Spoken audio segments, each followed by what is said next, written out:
Salam sejahtera Malaysia. Denyut nadi suara rakyat bergema di channel ini. Pastinya kita nervous untuk menunggu siapa yang bakal dicalonkan akan diumumkan oleh PKR sebagai wakil-wakil untuk melawan menentang musuh-musuh politik PKR Pakatan Harapan. Siapa 72 calon PKR akan diumum? Siapa 72 calon PKR diumum malam tadi? Oh, telah diumum. Baik, ini dia tuan-tuan dan puan-puan. Senarai 72. Senarai 72 calon PKR yang telah diumumkan. Senarai lengkap 72 calon PKR diumum malam tadi. 3 lagi dijangka di muktamad pada hari ini.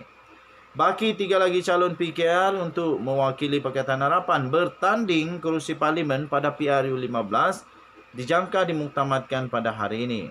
PKR akan bertanding 75 kerusi parlimen, namun pada majlis pengumuman calon-calon dan majlis tanda tangan ikrar pencalonan di Ampang malam tadi hanya 72 nama dicalonkan.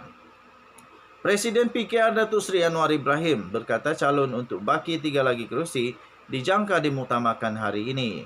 Senarai calon bagi 72 kerusi yang sudah diumumkan boleh dirujuk di laman calonkeadilan.org. Senarai calon PKR kerusi parlimen Johor. Untuk di Segamat, Eunice Warren, Sekijang Zaliha, di Pago Iskandar Shah. Saya akan cari tempat-tempat panas yang saya akan umumkanlah. Okey. Saya rasa untuk Johor semuanya kerusi panas. Sebab Johor adalah tempat bersatu kuat.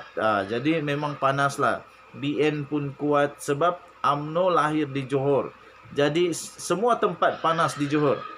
Di Pago Iskandar Shah, di Ledang Syed Ibrahim Syedno, di Batu Pahat On Abdul Bakar. Ini memang panas ini. Kemudian Dr. Mazli Malik pastinya di Simpang Renggam. Zuraida Zainab Muhammad Zain di Tenggara. Jimmy Puawi di Tebrau. Hasan Abdul Karim Pasir Gudang.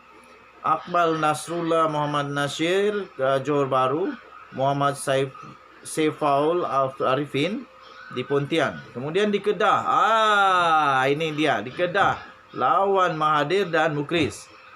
Di Jerlun Muhammad Fazil. Kubang Pasu Aizuddin. Di Alostar Simon Oizemin. Kuala Kedah Dr. Azman. Di Pendang Zulkifli. Di Merbuk Nur Azrina. Di Sungai Petani Dr. Muhammad Taufik. Kemudian Padang Serai Karupaya. Dan di Kulim Bandar Baru Datuk Seri Saifuddin Nasution Ismail. Di Langkawi tidak ada. Di Alostar juga pun tidak ada rasanya. Ada Alostar ada. Kelantan. Kelantan akan melawan PAS.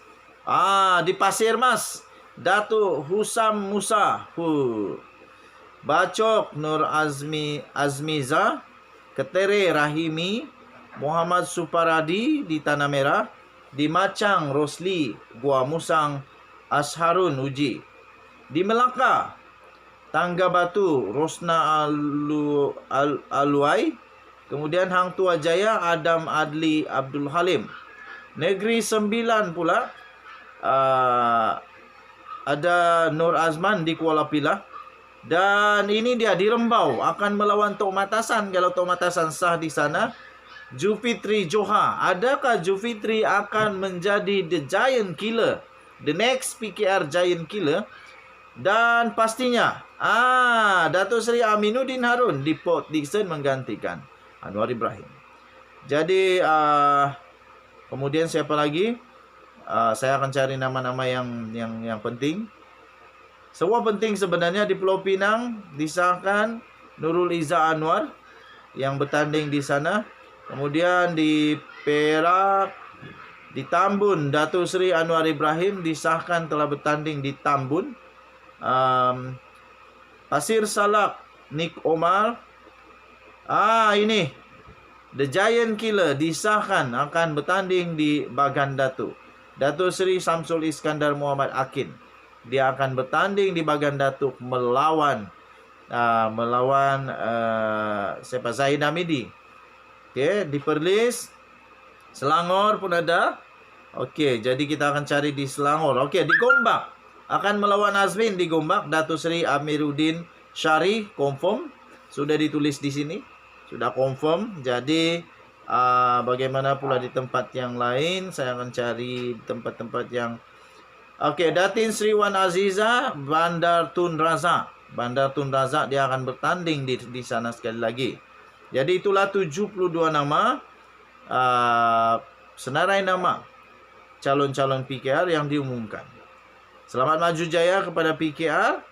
Dan lawan jangan takut lawan jangan tak lawan. Lawan tetap lawan. Okey, Denyut Nadi Suara Rakyat bergema di channel ini. Bye. Salam sejahtera Malaysia. Daulat tuanku. Daulat tuanku. Denyut Nadi Suara Rakyat bergema di channel ini. Okey, tuan-tuan dan puan-puan yang dihormati sekalian, Sultan Perak adalah sosok pribadi yang memang terkenal di seluruh Malaysia. Dan setiap kali baginda Sultan keluar di berita-berita, pasti ada berita yang gembira bagi seluruh rakyat Malaysia. Saya gembira setiap kali baginda Sultan Perak keluar di media, dilaporkan di media, dia mesti bawa berita baik. Berita baiklah. Banyak berita baik. Okey. Dan ramai orang yang memuji Ketua Duli Yang Maha Mulia Sultan Perak ini kerana baginda berhati, berjiwa, mempunyai semangat kerakyatan, sanggup untuk mencemar duli, untuk membantu rakyat jelata dan sebagainya. Jadi baru-baru ini tuan-tuan dan puan-puan, Sultan Perak, Sultan Nazrin Shah, penaung Diraja Kewangan Islam Malaysia. Sultan Perak, Sultan Nazrin Shah, penaung Diraja Kewangan Islam Malaysia. Dengan ini secara rasminya telah merasmikan kampus baru INCEIF University. Sultan Perak, Sultan Nazrin Shah sebelum ini telah merasmikan pelancaran kampus baru INCEIF University di Jalan Tun Ismail di Kuala Lumpur. Ketibaan Sultan Nazrin pada 2 petang telah disambut oleh Tan Sri Nur Samsia Muhammad Yunus yang merupakan Gabenor Bank Negara Malaysia dan Tan Sri Dr. Muhammad Daud Bakar, iaitu Chancellor dan Pro-Chancellor yang baru saja dilantik INCEIF University bersama Tan Sri Azman Mokhtar, iaitu pengerusi lembaga pengarah INCEIF University, dan Profesor Dato' Dr. Azmi Omar, Presiden dan Ketua Pegawai Eksekutif INCEIF University. Kampus baru INCEIF University yang terletak di Jalan Tun Ismail Kuala Lumpur ini merangkumi keluasan ruang sebesar 130,000 kaki persegi di atas tanah seluas 1.32 hektar yang dikelilingi oleh persekitaran hijau di tengah-tengah ibu kota. Bangunan tersebut menempatkan antaranya auditorium, kelas-kelas, bilik-bilik seminar, makmal komputer, ruang-ruang rehat, pusat pengurusan ilmu dan dewan banquet.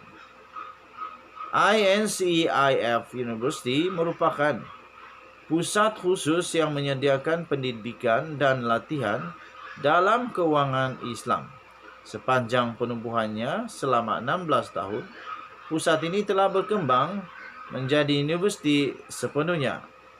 Pada masa ini, INCEIF University telah disenaraikan antara 5% sekolah perniagaan terbaik di dunia seperti yang telah diiktiraf oleh Association to Advance Collegiate Schools of Business AACSB. Universiti ini telah ditumbuhkan oleh Bank Negara Malaysia pada tahun 2005 dan diberi mandat untuk membangun dan memupuk bakat serta pakar dalam industri perkhidmatan keuangan Islam. Dikenali sebagai satu-satunya universiti di dunia yang berfokuskan keuangan Islam, ia bertujuan untuk menjadi peneraju pengetahuan dalam keuangan Islam, menerusi penyediaan khidmat seperti pengajaran, penyelidikan dan kepimpinan pemikiran yang cemerlang bagi merapatkan jurang di antara bidang ekonomi dan industri. Selamat pagi Malaysia. Bye-bye.